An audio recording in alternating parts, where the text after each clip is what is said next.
ఈ అంశంలో వీళ్ళిద్దరిలో మీరు ఎవరికి సపోర్ట్ చేస్తారు? జేపీకే నా సపోర్ట్, జగన్‌కే నా సపోర్ట్. ఈ రెండిట్లో ఒక్కటి కామెంట్ చేయండి. నేను ఛానల్‌ని సబ్స్క్రైబ్ చేయమంటలేదు, లైక్ చేయమంటలేదు. ప్రజలు ఎవరి వైపు ఉన్నారు ఈ అంశంలో? పిచ్చి తుగ్లక్ అని జగన్ అనుకుంటున్నట్టయితే మీరు నా సపోర్ట్ జేపీకే అని రాయండి. లేదు అనుకుంటే ఐ సపోర్ట్ జగన్ అని రాయండి. జగన్‌కే నా సపోర్ట్ అని రాయండి. ప్రతి ఒక్కళ్ళు మిస్ అవ్వకుండా కంపల్సరీగా కామెంట్ చేయండి. ఆంధ్రప్రదేశ్ ప్రజలు ఏమనుకుంటున్నారో జేపీకి తెలియాలి, జయప్రకాష్ గారికి, జగన్మోహన్ రెడ్డి గారికి ఇద్దరికీ తెలియాలి. ఇద్దరి వరకు వెళ్తుంది వీడియో. ఇద్దరు కూడా ఈ కామెంట్స్ చూస్తారు. ఇది నా బాధ్యత, తీసుకెళ్లే బాధ్యత నాది. సో ప్రతి ఒక్కళ్ళు మీ అభిప్రాయాన్ని తెలియజేయండి. ఆంధ్రప్రదేశ్ ప్రజానీకం వాళ్ళ గురించి ఏమనుకుంటున్నారో వాళ్ళకి తెలియాలి. ఆంధ్రప్రదేశ్ రాజకీయాల్లో రకరకాల కీలకమైన మలుపులు జరుగుతూ వెళ్తున్న పరిస్థితి ఉంది. గడిచిన 5 ఏళ్ల పాలన విశ్లేషిస్తే అందులో ఎన్నో ఆసక్తికరమైనటువంటి విషయాలు అర్థమవుతాయి కదా అంటున్నారు విశ్లేషకులు.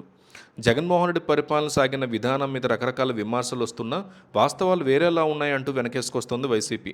సుమారు 2 సంవత్సరాల పాటు కరోనా మహమ్మారితోనే అప్పట్లో గడిచిపోయిందని, ఆ క్లిష్ట సమయంలో కూడా ఓ పక్క రాష్ట్రాన్ని ముందుకు నడిపిస్తూనే మరోపక్క సంక్షేమ పథకాలని పేద ప్రజలకి అందించడం ఒక సవాలుతో కూడుకున్నటువంటి పని అంటున్నారు.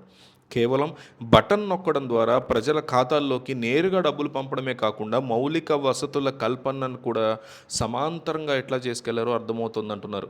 రాష్ట్రంలో కొత్తగా వచ్చినటువంటి మెడికల్ కాలేజీలు, నాడు నేడు కార్యక్రమం కింద ప్రభుత్వ పాఠశాలల యొక్క రూపురేఖలు మార్చడం, ఇవన్నీ కళ్ళ ముందే కనిపిస్తున్న కొంతమంది మేధావులకి అది కనిపించినటువంటి పరిస్థితి.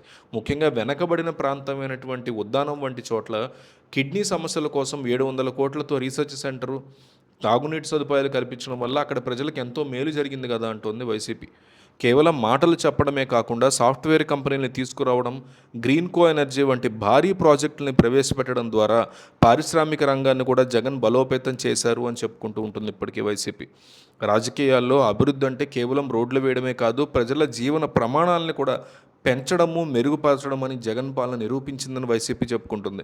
శ్రీ సిటీలో చిన్న తరహా పరిశ్రమల అభివృద్ధిలో ఆంధ్రప్రదేశ్ మొదటి స్థానంలో నిలబెట్టినటువంటిది జగనేనని, అలాంటి జగన్మోహన్ రెడ్డిని పట్టుకుని జయప్రకాష్ నారాయణ లాంటి వారు పిచ్చి దుక్కులకని ఎట్లా మాట్లాడతారు అంటూ ఆయన నేరుగా వైసీపీ ప్రశ్నిస్తోంది. ఎగ్జాంపుల్ 4 ఓడురేవలు, హార్బర్ల నిర్మాణం, ఇవన్నీ కూడా భవిష్యత్తులో రాష్ట్రానికి పెద్ద ఎత్తున ఆదాయాన్ని తెచ్చిపెట్టే ప్రాజెక్టులు కదా అని వైసీపీ అడుగుతోంది నేరుగా జయప్రకాష్ నారాయణ గారిని. సో ఎన్నో సంవత్సరాలుగా చేయలేని వాళ్ళు 3 సంవత్సరాలను చేసి చూపించడం అనేది ఒక విశేషం అంటోంది వైసీపీ.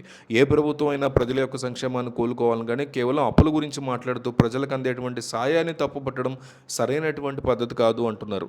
జగన్మోహన్ రెడ్డి హయాంలో చేసిన అప్పులు నేరుగా ప్రజల ఖాతాలోకి వెళ్ళాయి కాబట్టి లక్షలాది పేద కుటుంబాల ఆర్థిక స్థితిగతులు మెరుగయ్యాయని చెప్పుకొస్తున్నారు. రాష్ట్ర ప్రగతిలో సామాజిక న్యాయం ఉంటే ప్రస్తుత కూటమి ప్రభుత్వం పాలనలో జరుగుతున్నటువంటి పరిణామాలు ఎన్నో సందేహాలను సృష్టిస్తున్నాయని వైసీపీ ఆరోపణగా ఉంది. గతంలో అప్పుల గురించి గొంతు చించుకున్నవారు ఇప్పుడు అంతకంటే ఎక్కువ అప్పులు చేస్తుంటే వాటి గురించి జయప్రకాష్ వంటి వారు ఎందుకు మాట్లాడలేదు, దాని గురించి ఎందుకు ఆయన సైలెంట్గా ఉన్నారని వైసీపీ ప్రశ్నిస్తుంది.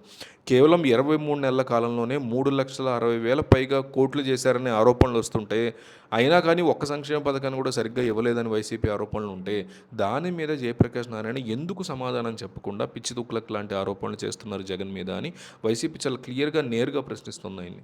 మరి ఇప్పుడు చెప్పండి మీరేమంటారు? మీ సపోర్ట్ ఎవరికి ఈ అంశంలో? జేపీకే నా సపోర్ట్, జగన్కే నా సపోర్ట్. ఈ రెండిట్లో ఒక్కటి మిస్ అవ్వకుండా ఈచ్ అండ్ ఎవరీ వన్ ప్రతి ఒక్కరు కామెంట్ చేయండి. వైసీపీ సపోర్టర్లు ఎంతమంది ఉన్నారు, జేపీ సపోర్టర్లు ఎంతమంది ఉన్నారు యూట్యూబ్లో అనేది ఈ కామెంట్స్ చూస్తే అర్థమైపోవాలి. ప్రతి ఒక్కళ్ళు క్లారిటీ వచ్చేయాలి. మిస్ అవ్వకుండా కామెంట్ చేయండి.